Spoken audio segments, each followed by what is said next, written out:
Olá, tudo bem? A paz do Senhor Jesus a todos. Me chamo Rialbert Cutrim e estou aqui para compartilhar uma palavra bem especial para que você possa aplicar aos seus relacionamentos. Estamos na semana dos Dias dos Namorados e a ministração de hoje falará sobre amor. Porém, não será uma palavra voltada exclusivamente para casais. Com certeza você poderá aplicá-la a qualquer tipo de relacionamento. E o texto que nós iremos ler está em Deuteronômio 6:5, em que a palavra do Senhor diz: amarás, pois, o Senhor teu Deus de todo o teu coração, de toda a tua alma e de toda a tua força. A princípio, apenas fazendo uma análise deste versículo, eu daria o título dessa ministração de Aprendendo a Amar a Deus. Entretanto, depois de uma observação mais atenta, percebi que o assunto ele era mais abrangente. A exortação de Moisés para amar o Senhor, ela engloba muito mais do que um relacionamento vertical e de adoração. Essa exortação, ela envolve mais que o nosso relacionamento com Deus. E por isso eu resolvi intitular essa ministração de Aprendendo a Amar. E a primeira coisa que nós precisamos saber sobre o amor, é que amor é amor. É isso mesmo. Amor é amor. Uma verdade evidente nesse texto de Deuteronômio 6:5 é que o amor que Deus espera dos seus seguidores, ele não é estranho a outros relacionamentos. Vamos pensar sobre isso. Existe um tipo de relacionamento, um tipo de amor que seja religioso e outro que não tenha religião? Há uma definição de amor que oriente minha vida de oração, uma outra definição de amor que vai orientar a minha vida profissional, outra que oriente a minha vida familiar? Mas é claro que não. É bem certo que existe uma variedade de palavras para amor, tanto no Antigo quanto no Novo Testamento, mas elas, em geral, distinguem os aspectos relacionais ou direcionais do amor, e não a sua essência. Por exemplo, muitos veem os termos neotestamentários, ágape e filéu, como dois tipos diferentes de amor. Talvez você já tenha até ouvido isso. Ágape é o tipo de amor de Deus. Embora seja verdade que filéu significa literalmente amor fraternal, enquanto ágape refere-se a um amor altruísta e sacrificial, não é verdade que ágape seja o amor de Deus e filéu o amor do homem. Na verdade, se nós formos analisar, existem muitos exemplos na Bíblia em que filéu é atribuído diretamente a Deus. João, o evangelista João, no capítulo 5, versículo 20, ele diz o seguinte: porque o pai ama filéu ao filho. João 16:27 fala: porque o próprio pai vos ama, filéu. João 22, versículo 2, diz: então correu e foi ter com Simão, Pedro, e com o outro discípulo a quem Jesus amava, filéu. A Bíblia também ela deixa claro que tanto filéu quanto ágape são aceitáveis em termos do amor do homem por Deus. E Paulo adverte aqueles que amam a Deus quando ele diz lá na sua primeira carta aos Coríntios, no capítulo 16, versículo 22, ele diz: se alguém não ama filéu, o Senhor seja anátema. Ora, se ágape é o padrão de amor do homem por Deus, então Paulo não teria usado filéu para fazer uma declaração tão forte como essa.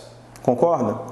Note também que ele não diz: se alguém pelo menos não amar filéu Deus. Ele claramente afirma que amar filéu a Deus é o bastante. Dessa forma, filéu ela não é uma forma inferior ou piorada de ágape.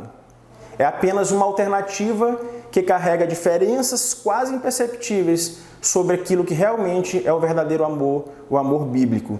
Em outras palavras, amor é amor. Mas nós poderíamos nos perguntar: mas Deuteronômio 6:5 não é um texto que nos remete apenas ao amor que nós devemos ter por Deus? Olha o que João diz na sua primeira epístola, no capítulo 4, versículo 20. Se alguém disser amo a Deus e odiar o seu irmão, é mentiroso, Pois aquele que não ama o seu irmão, a quem vê, como é que pode amar a Deus a quem não vê? E esse texto de 1 João, do capítulo 4, primeira carta de João, capítulo 4, versículo 20, ele fala sobre mais que apenas nosso relacionamento vertical. Portanto, se aprendermos a amar a Deus, é certo que nós aprenderemos a amar. E ponto final. Eu não precisarei encontrar uma forma diferente de amar cada grupo de pessoa. Para eu amar o próximo, eu preciso aprender a amar a Deus. Sabe o motivo pelo qual nossos relacionamentos interpessoais, eles geralmente são complicados? Sabe por que eu não consigo me entender com minha família, com colegas de trabalho, com membros da minha igreja? Sabe por que os meus relacionamentos com os meus pais, esposa, filhos, eles são sempre muito carregados? É porque o meu relacionamento com Deus, ele é débil. Porque eu só oro quando sou forçado. Eu só oro quando o pastor faz corrente de oração na igreja. Ou quando eu tenho alguém muito enfermo na minha família. Ou alguém que eu amo. Ler a Bíblia? Para quê? Para eu ler a Bíblia é sempre uma dificuldade, parece um martírio. Eu sempre tenho algo mais importante para fazer. Eu não me concentro no meu relacionamento com Deus. Por isso que nosso relacionamento com o próximo, ele é difícil. Porque o meu relacionamento com Deus é débil. Lembre-se disso. Os nossos relacionamentos interpessoais, eles são reflexo do nosso relacionamento com Deus. E antes que você pense que eu estou forçando, escute as palavras de Jesus quando respondia a esta questão, uma questão importantíssima. Uma vez ele foi questionado, qual é o maior mandamento na lei? Jesus respondeu, em Mateus 22, 37, amarás o Senhor teu Deus de todo o coração, de toda a alma e de todo entendimento. E Jesus prosseguiu nos versículos 38 e 39, dizendo, este é o grande e primeiro mandamento. O segundo, semelhante a este, é amará o teu próximo como a ti mesmo. Portanto, Jesus, quando ele citando Moisés, comenta sobre a natureza essencial de amar as pessoas, assim como amar a Deus. Logo, limitar a interpretação de Deuteronômio 6,5 apenas a aprender a amar a Deus, apenas ao nosso relacionamento vertical, ele pode ser insuficiente. O pastor e doutor Voddie Baucham, em seu livro Família Guiada pela Fé, ele disse o seguinte, se os nossos lares devem refletir nossa posição como povo de Deus, em meio a uma oposição a uma cultura totalmente pagã, nós devemos aprender a amar. A única forma de nós realmente nos opormos a uma cultura pagã é nós aprendendo a amar. Amar da forma correta, amar da forma bíblica. Nossas casas elas devem estar cheias do aroma de amor. Aqueles que nos visitam, eles devem notar imediatamente que deixaram o mundo egocêntrico e egoísta e que entraram em um porto seguro, onde as pessoas valorizam e estimam os outros acima de si mesmos. Os de fora, os forasteiros, eles deveriam entrar em nosso lar e desejar nunca mais sair. Nossos vizinhos deveriam arrumar desculpas para nos visitar, apenas para sentir o doce aroma do amor que exala em nosso lar. As pessoas de coração partido, aquelas pessoas sofridas, aquelas que têm problemas emocionais, elas deveriam ansiar por estar próximos de nós. O oprimido, o menos favorecido, aquele que sofreu abuso, ele deveria nos procurar. Famílias, aquelas famílias que estão à beira de um desastre, elas deveriam nos observar a nós, a nossa casa, a nossa família e dizer, por que o meu lar, por que o nosso lar não pode ser assim? Infelizmente, não é essa a realidade em muitos dos lares cristãos. É muito comum observarmos que em nosso meio, cristãos professos costumam não amar melhor, com mais profundidade ou com mais intensidade do que aqueles que não têm conhecimento de Deus como nós temos. Às vezes nós carregamos mais do fedor deste mundo do que o doce aroma de Deus. Agora essas são as más notícias. Mas tem notícia boa também. A boa notícia é que a situação ela não precisa ficar como ela está. Nós podemos aprender a amar da forma correta, amar da forma bíblica. E o primeiro passo para nos livrarmos dos métodos, ideologias ineficazes que nos fazem agir assim. O primeiro passo é nos livrarmos dos métodos e ideologias ineficazes que nos fazem agir assim. Existem alguns mitos culturais relacionados ao amor que nós precisamos desmistificar. Eu chamo esses mitos de mito do amor romântico. Por exemplo, muitas pessoas elas tratam o amor como sendo uma força aleatória. Ou seja, nós não escolhemos por quem nos apaixonar. Não é verdade? Quem nunca ouviu alguém falar isso? Outras pessoas elas tratam o amor como sendo uma força irresistível, incontrolável. Nós simplesmente nos apaixonamos, diz alguns, né? Outros dizem, nós não conseguimos resistir ao desejo que sentimos um pelo outro. Outros dizem assim, mas é porque gerou química, né? Tem essas frases que nós acostumamos escutar.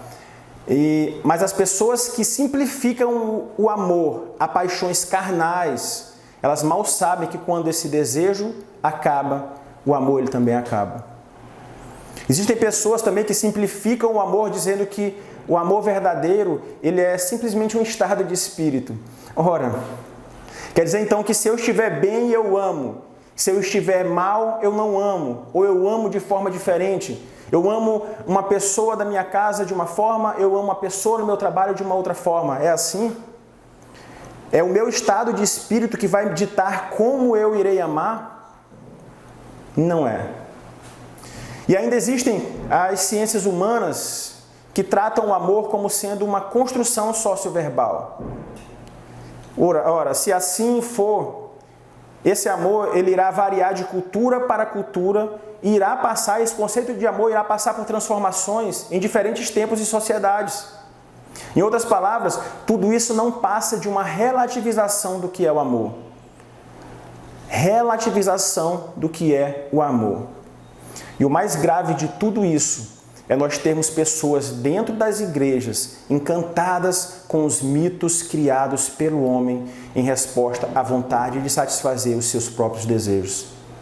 Talvez o maior problema com esse tipo de amor é que ele não se aplica a outros relacionamentos.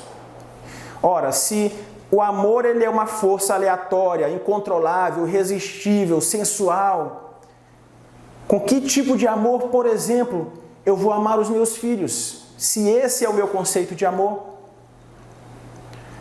Outros problemas eles podem surgir através dessa perspectiva errada de amor, dessa perspectiva do amor romântico. Por exemplo, nós podemos culpar os nossos filhos ou filhos de pais divorciados por eles se perguntarem se o papai ou a mamãe eles vão parar de amá-los do mesmo jeito que eles pararam de amar um ao outro. De que forma eu amo o meu trabalho? De que forma eu amo a minha mãe? De que forma eu amo Deus? Ou melhor, se essa é a forma correta de amar, como é que Deus me ama? De fato, é esse mito do amor romântico que leva muitos a duvidarem do amor de Deus. Mas deve haver um caminho melhor, não é possível. Não é possível que nossos relacionamentos eles vão se basear nesse conceito de amor. O amor ele deve ser muito mais do que um mito, né? Pois o mito ele não suportará dificuldades, ele não vai superar adversidades, ele não triunfará sobre os desastres. Na primeira dificuldade, o amor romântico ele pode se acabar. O mito ele não traz conforto para uma mulher cuja sua beleza tem se desvanecido, enquanto ela deve viver com medo constante de que seu marido, ao contemplar uma beleza de uma mulher mais jovem, seja atingido por essa força incontrolável, irresistível, e vice-versa. O próprio marido também. O mito também ele não pode aliviar os temores do homem que perdeu o seu emprego, sua confiança e a sua admiração, e a admiração que a sua esposa tinha por ele. Esse amor, ele também não oferece nada ao jovem casal tentando caminhar pelos altos e baixos dos seus primeiros anos de casamento. A pergunta que eu deixo agora é: e agora? E agora? Se amor não é nada disso que foi falado, como é que nós saberemos o que é o verdadeiro amor? Será que a Bíblia nos mostra um conceito de amor? Graças a Deus, felizmente, existe um caminho melhor que o mito do amor romântico. Deus nos deu uma definição de amor que transcende o conceito do mito do amor romântico. Esse amor ele é traduzível, visto que é o mesmo, seja amor em relação ao meu cônjuge, ao filho, ao irmão ou a Deus. Ele é um conceito de amor em que eu posso utilizar para qualquer relacionamento meu, principalmente o meu relacionamento com Deus. Ele também é confortador, pois não é volátil ou frágil, como, por exemplo, o mito do amor romântico. Esse amor, ele suporta, ele supera, ele triunfa. Ele é totalmente diferente do conceito que nós conhecemos na nossa sociedade, daquilo que é amor. E melhor ainda, esse amor, ele satisfaz completamente. Esse amor é tudo que nós necessitamos. Mas a pergunta que pode vir agora é: mas aonde eu vou encontrar esse amor? O que fazer para conseguir obtê-lo? E a Bíblia nos dá essa resposta. Nós encontramos esse tipo de amor descrito exatamente no texto que nós lemos no início. Deuteronômio 6:5 diz: amarás, pois, o Senhor teu Deus de todo o teu coração, de toda a tua alma e de toda a tua força. E nós vamos passar a analisar esse texto a partir de agora. Se eu fosse dar uma definição de amor a partir das 3 palavras hebraicas usadas neste versículo, traduzidas como coração, alma e força, eu diria que uma clara definição bíblica de amor é: o amor é um ato de vontade, coração, acompanhado de emoção, alma, que leva à ação através da força. E essa ação ela vai ser sempre em favor do seu objeto. Eu vou repetir. O amor é um ato de vontade acompanhado de emoção que leva a uma ação em favor do seu objeto. A primeira parte do versículo ela diz: amarás, pois, o Senhor teu Deus de todo o coração. Dessa forma, nós podemos dizer que o amor ele é um ato de vontade. A primeira faceta do amor é que ele é um ato de vontade.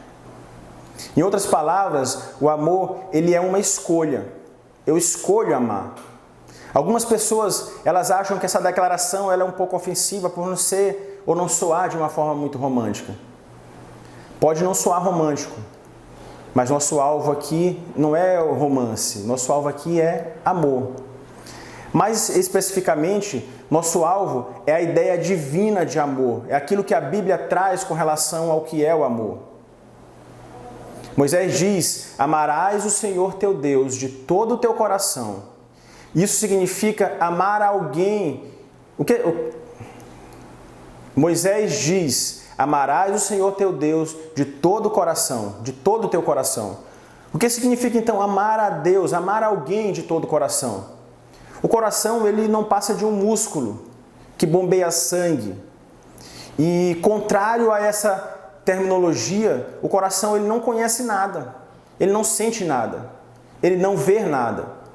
Quando usamos frases como, por exemplo, pensar com a razão contra pensar com o coração, ou eu sinto no meu coração, nós estamos sempre usando linguagem figurada. Nós não queremos dizer literalmente que um músculo no meio do nosso peito, ele tem mente própria. A palavra hebraica para coração é lebab, que significa homem interior, mente ou vontade. Lembre-se, o coração ele é um músculo que bombeia sangue. Logo, essa deve ser exatamente uma referência figurada. Aqui nós vemos que a palavra aponta para a nossa vontade. Portanto, o amor bíblico ele é um ato de vontade, ele é uma escolha. Quando tratamos do conceito de amor, muitos de nós temos desassociado por completo da mente e da vontade. Falamos do coração como se ele fosse o oposto de mente e vontade, quando na verdade a mente e a vontade são precisamente aonde o verdadeiro amor ele reside. A segunda parte do versículo, ela diz: amarás o Senhor, o teu Deus, agora ele fala de toda a tua alma. Dessa forma, podemos dizer que o amor ele é acompanhado de emoção. Primeiramente, nós vimos que o amor ele é uma vontade, ele é uma escolha. Agora nós estamos vendo que o amor ele é acompanhado de emoção. O fato de o amor ser uma escolha não nega seus aspectos emocionais. Não vai negar os seus aspectos emocionais. O amor ele não é vazio de emoções. Na verdade, eu digo que se existir um homem ou uma mulher que não tenha emoções em relação ao seu futuro companheiro, eu lhe mostrarei exatamente alguém que encontrou a pessoa errada. Se um homem viesse falar comigo e me dissesse que estava comprometido com a sua noiva, mas que não sentia necessariamente algo emocional, ele diria que continuasse procurando uma noiva. E vice-versa. Isso não é verdade apenas para futuros cônjuges, que diga-se de passagem. Não é verdade somente para futuros cônjuges, nem para recém-casados. Eu deixo alguns questionamentos. Quanto tempo você tem de casado? Para quem já é casado há um determinado tempo. O sentimento ainda é o mesmo de quando vocês estavam namorando? O que foi que mudou, se a resposta for negativa? Então, embora a emoção ela seja uma grande parte da equação do amor, ela não deve ser a soma total. Embora o amor seja acompanhado por emoções, o amor bíblico ele não é controlado pela emoção. Observe que o amor ele não é somente uma coisa. Primeiro ele é uma escolha, agora ele é uma emoção, mas ele não é controlado pela emoção. Por quê? Porque as emoções elas mudam. Eu tenho certeza que existem dias em que minha esposa ela quer sumir, ir embora, quando há algum desentendimento entre nós. Ela já me disse isso. Há dias em que nós queremos simplesmente jogar tudo para o alto. Tudo para o alto. E eu queria deixar uma notícia aqui de última hora aos solteiros e aos recém-casados. Casamento ele é difícil. Somos dois indivíduos únicos fazendo guerra contra a nossa carne, contra o mundo e contra o diabo. E algumas vezes isso nos leva a declarar guerra um contra o outro. E nós já tratamos isso em algum momento na escola bíblica para casais aqui na igreja. Uma triste consequência do mito do amor romântico é a quantidade de casamentos guiados pelas emoções que estão se desfazendo. Muitas pessoas estão escolhendo abandonar seu casamento porque os seus sentimentos eles mudaram. Alguns chegam até a culpar a Deus por conta do término dos seus relacionamentos. Quantas vezes nós ouvimos as pessoas dizerem: Deus não gosta ou não gostaria que eu continuasse em um casamento em que eu sou infeliz. Você já ouviu isso alguma vez? E de fato é uma realidade. Deus ele não quer que nosso casamento seja infeliz. Deus ele quer que os cônjuges entendam o verdadeiro significado do amor bíblico e ponham em prática em seus relacionamentos. Esse é o desejo de Deus. A terceira parte do versículo que nós lemos, Deuteronômio 6,5, diz: amarás, pois, o Senhor teu Deus. Agora ele diz: de toda a tua força. Dessa forma, nós podemos dizer que o amor ele deve levar a ação em favor de algo. E esse algo é exatamente o objeto que nós desejamos. Uma frase que resumiria o entendimento desse trecho do versículo, eu poderia dizer que era uma pergunta da seguinte forma: o que você fez por mim ultimamente? O que você fez por mim ultimamente? Moisés ele diz que nós devemos amar o Senhor nosso Deus de todo o nosso coração, de toda a vontade. Ele diz também que nós devemos amar a Deus de toda a nossa alma, ou seja, com as nossas emoções. E agora ele diz que nós devemos amar a Deus de toda a nossa força. E essa força ela nos remete a uma ação. Esse último termo, meod, traduzido literalmente, significa magnitude ou vigor. A palavra força, meod, implica esforço ou ação.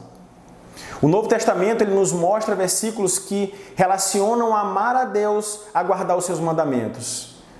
O nosso amor ele sempre precisa nos conduzir a uma ação.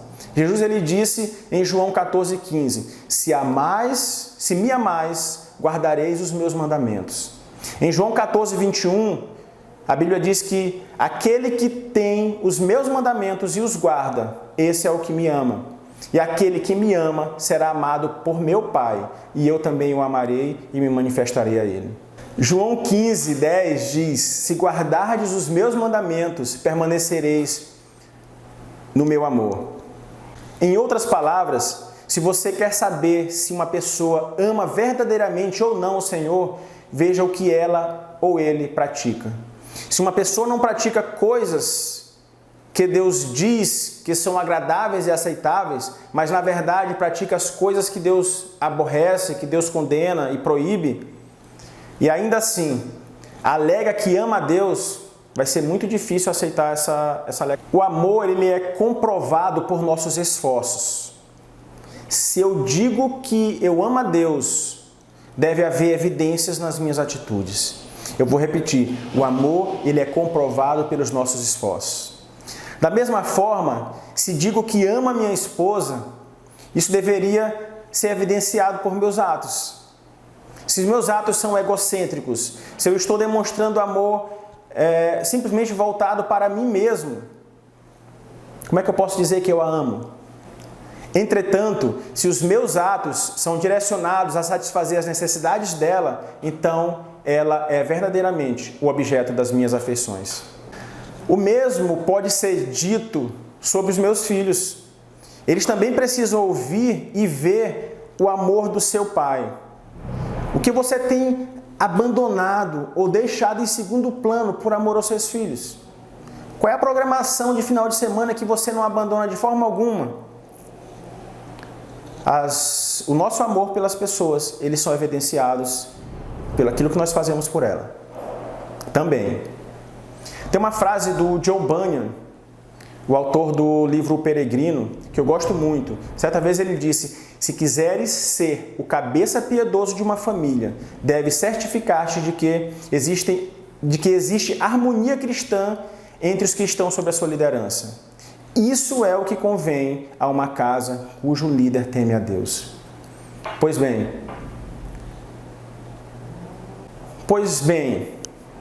após nós conhecermos os mitos do amor romântico, nós conhecermos o modelo bíblico de amor, que nós conhecemos agora, nós precisamos conhecer algumas vantagens do modelo bíblico para nós entendermos os motivos pelos quais é importante colocarmos em prática aquilo que nós conhecemos hoje sobre amor.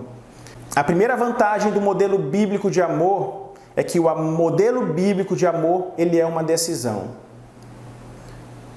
Que valor há entre um amor que seja irresistível e incontrolável? Que valor há entre um amor que seja resistível e incontrolável? Que valor há em saber, por exemplo, que alguém está com você ou comigo porque ele não conseguiu evitar? Não sei quanto a você, porém a mim, me traria pouco conforto saber que os últimos 10 anos da minha vida, ao qual passei ao lado da minha esposa, teriam sido baseados em pouco mais do que apenas reações químicas ou desejos carnais. A segunda vantagem do modelo bíblico de amor é que o modelo bíblico de amor ele é transferível. Olha que lindo! Um dos maiores problemas do mito do amor romântico é que ele não traz absolutamente nada de bom para os relacionamentos não românticos. Você já imaginou como seria o seu relacionamento com seus amigos, familiares, filhos, etc., se o conceito de amor seguisse essa lógica do amor romântico? Você iria amar os seus filhos da mesma forma como você ama os seus amigos, como você ama seus familiares? Será então que existem várias formas de amar? Vários conceitos de amor? É isso? Nós vimos que o amor é amor. Uma das primeiras coisas que nós aprendemos hoje é que amor é amor. O modelo bíblico se encaixa com o meu relacionamento com a minha família, com a minha esposa, com meu filho, com minha filha, com a minha mãe, com o meu próximo e com Deus. Então, o modelo bíblico, esse modelo que nós conhecemos, ele se encaixa perfeitamente em todos os relacionamentos interpessoais que nos envolvem. E em cada uma dessas situações, posso amar como um ato de vontade, acompanhado de emoção e que leva à ação em favor de alguém. Pelo contrário, a natureza irresistível, incontrolável, imprevisível e sensual do amor romântico é quase exclusivamente reservada a um relacionamento conjugal. Esse é o mais lindo do conceito bíblico de amor. Você pode transferir para todo e qualquer relacionamento que você tenha. A terceira vantagem do modelo bíblico de amor é que o modelo bíblico de amor ele satisfaz. Eu digo a vocês que eu estou completamente satisfeito com a minha esposa. Eu não estou procurando por aquele sentimento especial que nós tínhamos lá no início. Percebo que aquilo que compartilhamos, ele tem amadurecido e crescido com o tempo, ao longo desses 10, 11 anos que nós estamos juntos. Não estou esperando por aquela carga de adrenalina pura de uma nova paixão. Eu nem anseio por isso. Nosso relacionamento ele não é perfeito, mas nós temos tentado aplicar esse conceito bíblico de amor em nosso lar, tanto no nosso relacionamento conjugal, quanto na criação do nosso filho. E eu digo a vocês que tem surtido efeito. O que acontece, por exemplo, com o amor que ele é baseado na sensualidade, quando, por exemplo, o seu cônjuge ele é inválido ou apenas pouco atraente? O que acontece se sua esposa torna-se incontrolavelmente atraída pela presença de um outro homem? A resposta no mito do amor, através do mito do amor romântico, é simples. Ele diz, nós simplesmente não escolhemos a quem vamos nos apaixonar. Logo, algumas vezes você precisa apenas reconhecer que deixou de amar uma pessoa e passou a amar outra. Não é assim quando nós nos referimos ao modelo bíblico de amor. O amor bíblico, ele diz, eu escolho amá-lo. Eu escolho amá-la. E não vou a nenhum outro lugar se não for contigo. O amor bíblico, ele nada sabe sobre voltar atrás quando as coisas elas ficam difíceis. Não. O amor bíblico dá sem esperar. Ele caminha a segunda milha. Sacrifica-se pelos outros.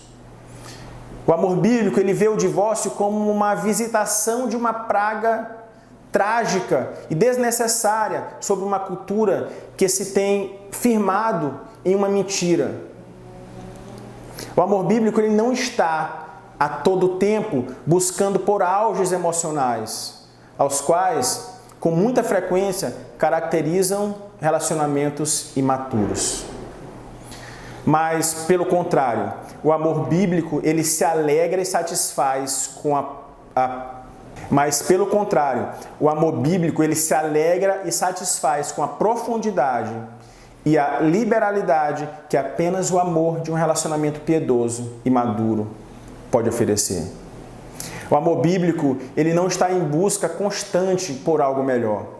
Ele está muito ocupado agradecendo a Deus por aquilo que é real, não por aquilo que é irreal. Portanto, agora que você já conhece o amor bíblico e como pô-lo em prática, o que falta para você decidir amar, se entregar e se esforçar para agradar, cuidar e servir as pessoas que você ama?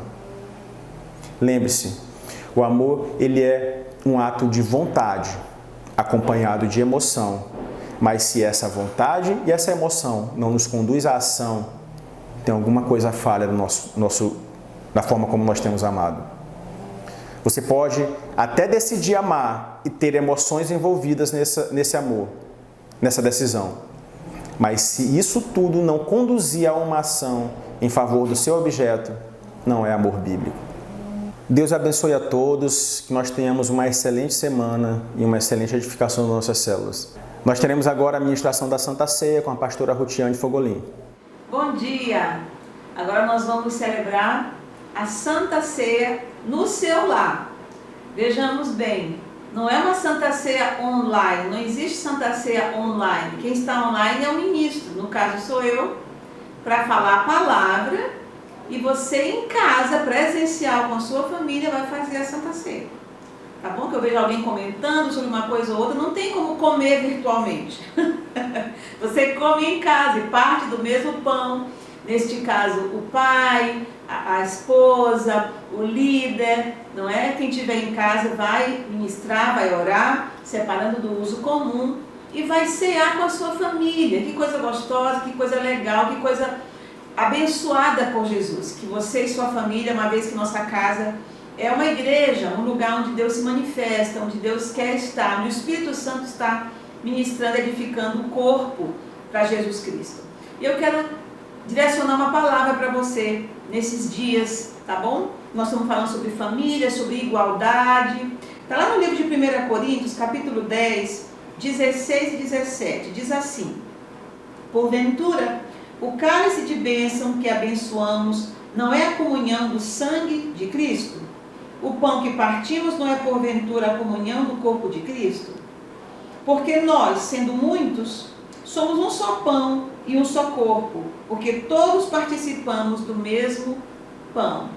Esse momento de Santa Ceia, que Paulo, em 1 Coríntios capítulo 12, tanto chama a atenção que seja um momento importante, ele é muito sublime em função de anunciarmos a morte de Jesus e a sua volta. E nós dizemos o que com isso? Somos muitos, somos diferentes, mas somos um. E essa unidade no Espírito, só foi possível porque Jesus se ofertou até o final.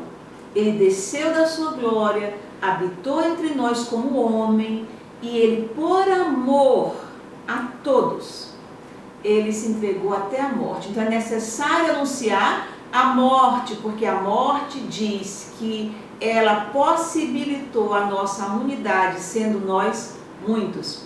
O cristianismo é fantástico no que diz respeito e a valorização de todos. É um pão só, todos comem dele. Ele é o mesmo para todos. O mesmo pão, exatamente o mesmo, é repartido entre muitos. E somos um com ele, dessa beleza que é o Evangelho. Nesse tempo onde a pauta é discriminação, racismo, fazendo acepções de pessoa em função do tom da sua pele, da raça de onde ela veio, questões sociais, são muitas conversas, muitas discussões. O cristianismo, na simplicidade da mesa, mostra o que Jesus fez aqui. De muitos nos fez um para o louvor da sua glória. Nessa manhã, você vai ceiar com a sua família. Eu ceio com a minha aqui, depois dessa palavra, você ceia com a sua família. Reparta o pão, beba do suco da uva e celebre o que Deus fez em nosso favor, para que sejamos um.